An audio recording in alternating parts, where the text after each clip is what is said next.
It's a good day because Xenoblade Chronicles 3 was just nominated for a Game Award. That's right. We are the champions, my weebs. But anyway, this is a pretty big deal because you rarely see any JRPGs make these lists, let alone the Game of the Year list. I had to sit idly by and watch Fire Emblem 3 Houses get no recognition, just get ignored at the Game Awards, because everyone has terrible taste in video games. But no, all jokes aside, I am really proud of Monolith Soft, and I'm really happy for them finally getting recognition for an amazing series, a series that I think has amazing characters, amazing music, amazing world building in every single game it releases. And I'll be honest, it felt like Xenoblade hit the market without much of a bang from critics. From fans, yes, everyone loved it. Everyone was a huge fan of this game for the most part. But from critics and all the podcasts I listen to, all the YouTubers that I watch,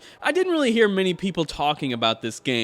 So I was very happy to see it on the list. Because let's be honest, a lot of Japanese games, from JRPGs to visual novels, don't get their due. When's the last time you saw a visual novel in a Game of the Year list? It's never gonna happen. And I think that's kind of unfortunate because there's such a wide variety of games of all different shapes and sizes and styles and genres, and you basically see the same style of games every single year in the Game of the Year category. Whether it's some Souls-like, or a roguelite, or a story-driven Sony-style sad dad simulator game, those are the types of games that are the video game equivalents to Oscar bait. It's the types of games that critics just adore and they give all the awards to. But very rarely a JRPG. But before I move forward, I do want to say the Game Awards as a whole, like this combined effort from all these dozens of websites to try and make a definitive Game of the Year list, it's still all subjective. Nothing really matters. So your Game of the Year isn't up on the list with the other guys. It's not a big deal at the end of the day. I mean, at the end of the day, is any of this a big deal? It's just video games. Yes, it is a big deal. So while I am super excited to see a game like Xenoblade Chronicles 3 up on the list of Game of the Year nominations, I still think at the end of the day, it's all just subjective nonsense. None of it really matters.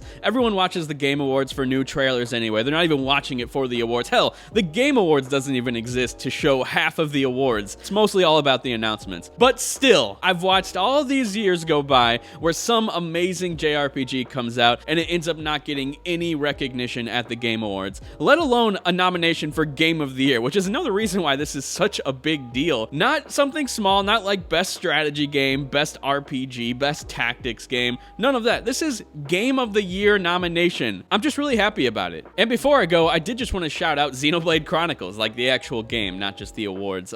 It's an amazing game. It's absolutely incredible. I think everyone should play it. You don't have to play the other games in the series. I genuinely think Xenoblade Chronicles 3 is one of the best told video game stories of all time. Not only is the overarching story very riveting and engaging, but the cast of characters. The amount of time that Xenoblade Chronicles 3 spends just fleshing out everyone in your crew is just incredible, and they do such a good job. I swear, like every hour, I'm reading some type of dialogue that sounds like it was written by one of the best poets in the world. It's some shit that I'm thinking about before I go to sleep at night, pondering on what's the meaning of life. That's what Xenoblade Chronicles 3 has done to me, and it covers some very dark themes, like the inevitability of death. The characters in the game know that they have a timer. They know that they're going to die very soon, which is in and of itself just really sad, but it actually makes you think about real life and how you're spending your time with your friends and your family. It makes you reflect on everything. It's such a well-told story that I couldn't help but see myself in those characters